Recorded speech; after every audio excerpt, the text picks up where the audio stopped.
This is a very unplanned kind of PSA or impromptu product review. This is the First Aid Beauty Coconut Micellar Makeup Melter. Now, for the most part, I've been using this just to, like, when I do swatches, just to kind of wash the swatches off, because it's really good for that. When I worked at Sephora, that's when I got this. And the girl was like, yeah, it takes off everything. And so I had liquid lipstick on my hand and I swatched some eyeliners as well.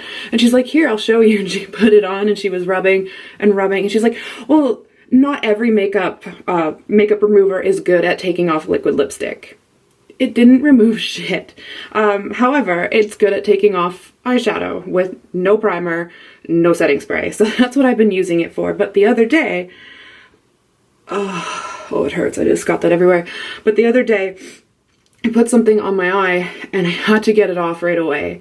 And not thinking, I was like, okay, it's sitting right beside me. I have to get this off right now. Oh, there's something in my eye now. But I have to get this off. And so I used this. My eyes have been running non-stop. Like, I'm about to wash my face, which is the impromptu of this. Like, I just wanted to show you, like, my eye will not stop running. My eyes are so irritated and it's just like, oh my god.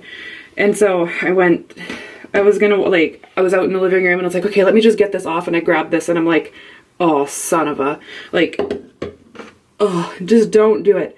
It says right on it, it's ophthalmologist tested, it's safe for sensitive skin, and I'm gonna call bullshit. I am in so much pain.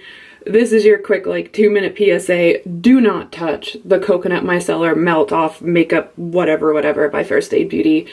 It fucking hurts. Just don't do it. Please don't do it. Save yourself the irritation and the pain. And I'm gonna go because it's starting to get even hard to, like, open my fucking eye. So I will see you guys later, hopefully with still 2 eyes. Bye.